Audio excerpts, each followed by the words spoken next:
So here we are at the third and final part of my video series about how to create an illustration of Rocket Kid.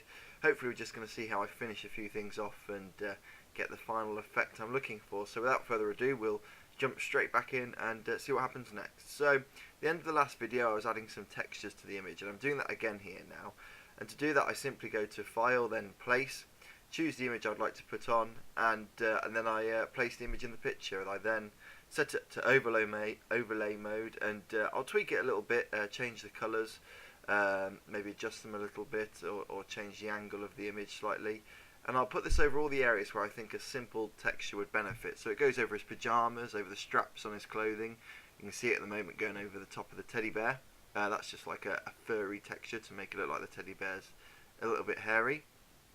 This is the hardest part, perhaps, the one that goes on his helmet. I find a kind of a brushed metal effect, and then I do an image warp on it just to try and make it match the shape of the helmet. And again, I tweak the colours, set it to overlay mode, and tweak those a little bit.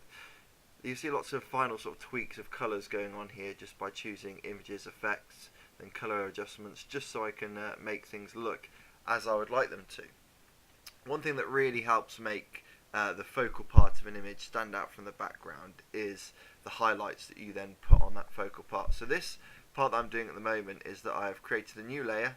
I've set that layer to screen mode. I'll turn it down, and the opacity is probably around about 40%, maybe about 35%. And on this one I generally go around things trying to pick out the edges of them. Now this is sort of technically correct, but not always technically correct. But if you do this, it really helps make parts stand out. So I will definitely do it over the focal part of my image, and to a lesser effect I'll do it around the rest of the image, just trying to pick out the edges of things, just to make it look like that light from the moon or that light from the surrounding lights in the image is getting to certain parts of the image, just giving it that slightly more 3D effect.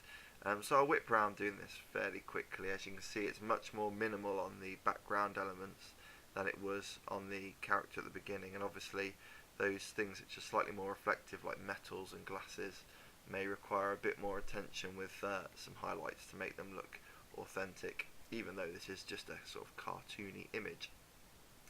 So you can see I'm just doing that on the fence posts now, tiny little bit on the paving at the front, because that would have very minimal reflective qualities. So now again I've made an even stronger highlight layer. This is, like I said, for those particularly reflective parts, those places where the light will shine on them to the largest effect. Now this part here is the sort of the smoke that comes out of his rocket pack. To do this, I very simply choose a big flat round brush, put the opacity to full as I'm using that brush, and dab it on the page until I'm happy with the direction or the flow of the smoke coming from his rocket pack. Then when I've done that, I will just tweak the opacity down. So I've turned that layer down so that it looks a bit more smoke-like, a bit more transparent. Then I'll rub out all the places that we don't need to see the smoke, so all those places that will be between where the image is being viewed and where the smoke is. So the smoke's nice and quick, very simple. Then I need to make a layer to sort of demonstrate the heat or the fire coming from his rocket pack. So this is a couple of more new layers, and now these layers are all in hard light mode. I do build this up in a few layers just because it makes it look a little bit more authentic, and you get a bit more transition of colour. But hard light is really good at sort of creating that glowing effect.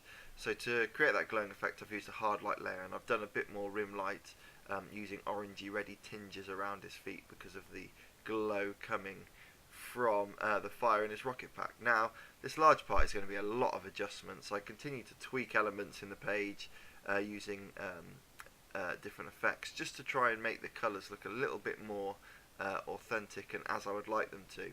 Now this part here is me adding freckles. I tried this in about 20 different ways before I decided how I was going to do it, but I simply just dabbed them on. So now there you can see the final image of Rocket Kid.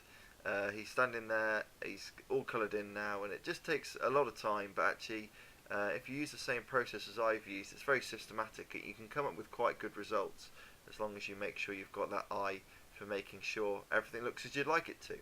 So that's how I create an illustration, and this is the end of my videos. Hopefully that made sense and gives you an insight into the process I use. If you're interested in the Adventures of Rocket Kid book, please pick up our book in the shops or order it online.